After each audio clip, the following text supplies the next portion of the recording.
Rome did not begin with laws. It began with theft. Not land. Not land, but women. If that makes you uncomfortable, it should. Because the city that would later call itself the center of civilization was built on a single, deliberate act of violence so large, so calculated, that Rome later buried it under myth and ceremony. This video will not tell that softened version. What you are about to hear is the story Rome preferred to turn into legend because the truth was too raw to defend. Stay with me. What follows will change how you understand the birth of Rome and the cost paid by those who never had a choice. Rome, in its earliest days, was not grand. It was a fragile settlement clinging to survival. A rough cluster of huts on the Palatine Hill, surrounded by enemies, watched with suspicion by older, more established communities. There were no marble temples yet, no legions, no empire, just men. It's mostly men. Runaways, exiles, outcasts, men who had fled debts, crimes, blood feuds. Rome offered them something radical for the ancient world. A place to belong, no questions asked. But there was a problem no myth could hide. There were almost no women. A city without women is a city without a future. No families, no heirs, no continuity. Rome could fight, it could raid, it could survive day to day, but it could not endure. And Rome did not ask for permission to solve that problem. According to tradition, Romulus, the city's founder and first king, sent messengers to neighboring communities. He asked for alliances, for intermarriage, for legitimacy. The answer was laughter. Rome was young, dangerous, and unstable. No father wanted to send his daughter into a city of armed strangers with no ancestry, no honor, and no guarantee of safety.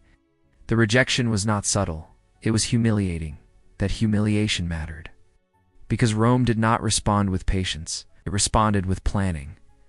Romulus announced a grand festival, games in honor of the gods, a celebration open to neighboring peoples. The Sabines, Latins, and others were invited with their families. Food, music, competition, ritual. It was meant to look sacred, harmless. Safe families came, mothers relaxed, children played, and Rome watched. This is where the myth usually softens. This is where later storytellers begin to talk about destiny, fate, even romance. But strip away the poetry, and what happened next was neither sudden nor chaotic. It was coordinated. At a prearranged signal, Roman men surged into the crowd. They did not attack the fathers. They did not loot. They did not burn. They grabbed the women, young women, unmarried women, some already promised to others. They were torn from their families in broad daylight. Screams replaced music. Confusion replaced celebration. Fathers tried to fight back, only to be driven off or restrained. This was not a riot. It was an operation. Rome did not abduct one woman. It abducted hundreds, and it did so knowing exactly why. The women were taken into Roman homes and reassigned new identities. Were not treated as prisoners in chains, but that distinction matters less than Rome wanted it to. They were told they were now wives, that their resistance was meaningless. Their bodies would serve a higher purpose, the survival of the city. Rome framed this as a necessity, as destiny. It's a temporary cruelty justified by a permanent future. But necessity does not erase trauma. The women had no choice, no consent, no path back. Their families were barred from retrieving them. Their grief was dismissed as emotional excess. Rome's men spoke of protection, of honor, of future children who would bind the city together. This was the first Roman lesson in power: force first, justification later. What is rarely emphasized is what happened after the abduction. The Sabines did not accept this quietly. They prepared for war. Fathers and brothers armed themselves. Alliances formed. Rome, still fragile, stood on the brink of annihilation. And then came one of the most disturbing moments in Rome's foundational story. The women intervened.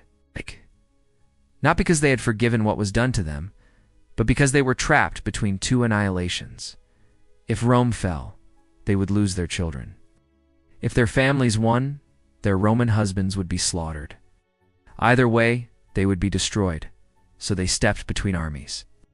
Women who had been stolen, forced into marriages, who had birthed children under coercion. They pleaded for peace, not for justice, not for accountability, but for survival. Rome later celebrated this as reconciliation, as unity, as proof that the abduction had been necessary all along. Now look closely. The peace was purchased by women who had already lost everything. Their bodies had secured Rome's future. Their silence secured Rome's moral comfort. This pattern would repeat endlessly in Roman history. From this moment on, Roman society encoded a brutal truth. Women were foundational, but never autonomous. Their value lay in reproduction, in stabilizing households, in producing legitimate heirs. Control of women became control of the state. The Roman family was not built on affection. It was built on authority. The father pater familias held absolute power over children, over slaves, and in many cases, over wives.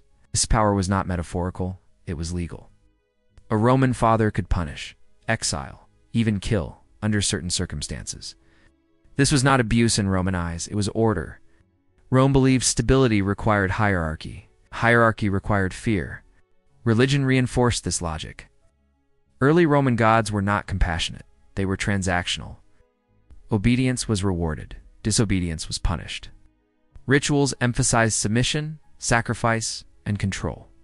The household mirrored the cosmos. Father mirrored the king mirrored the gods. And women existed within that structure as controlled vessels of continuity. The abduction of the Sabine women was not an isolated crime. It was a prototype. As Rome expanded, it absorbed other peoples the same way it absorbed women. Through violence, followed by forced integration, those who submitted were allowed to live. Those who resisted were erased. Rome told itself this was mercy. Over time, the story changed. The language softened.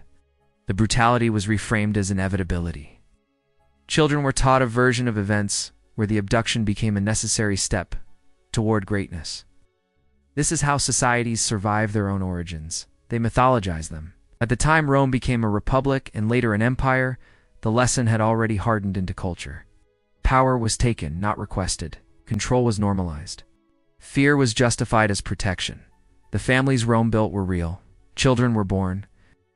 Lineages formed noble houses, traced their ancestry back to those first unions. And yet, the voices of the women at the center of it all disappeared. No diaries, no testimonies, no recorded grief. History remembered Romulus. It remembered kings and generals and senators. It remembered laws and victories. It forgot the women whose bodies made those memories possible. This forgetting was not accidental. It was functional. Because acknowledging the truth would mean admitting that Rome's greatness rested on a mass act of violence against those it claimed to protect. And Rome was never comfortable with that reflection. The abduction set a precedent that echoed into marriage customs, inheritance laws, and gender roles for centuries. Women were transferred between households as part of alliances. Their consent was secondary. Their purpose was assumed. Even when Rome later refined its legal system, even when it praised virtue and family values, the underlying structure remained unchanged. Control mattered more than choice. Stability mattered more than justice. This is why Rome endured, why it eventually collapsed. A system built on fear can expand quickly. It can dominate, it can impose order, but it cannot adapt when the human cost becomes unbearable. It matured. It became institutional. It hid behind law and tradition, but it never left. By the time Rome ruled the Mediterranean, the logic that began with the Sabine women governed everything from slavery to warfare to punishment. The city that abducted women to survive later conquered nations to feel secure. And each time, it told itself the same lie, that this was necessary, that this was destiny, that this was the price of greatness. But systems remember how they begin. The DNA of Rome was written in that first festival turned trap. In the screams that replaced music, in the silence that followed, Rome did not fall because it forgot its values. It fell because it never questioned them. The mass abduction that built Rome's first families was not an unfortunate footnote. It was a blueprint, a declaration that power would always outweigh compassion, that survival justified cruelty, that history would be written by those who benefited most. And that is the truth Rome tried to soften, because once you see it, the empire looks very different. Not as a marvel of civilization, but as a warning. Reminder that greatness built on stolen lives always carries the weight of its beginning, and that no amount of myth can erase the blood beneath the foundation. Rome rose because it chose power over humanity, and from that choice, everything else followed.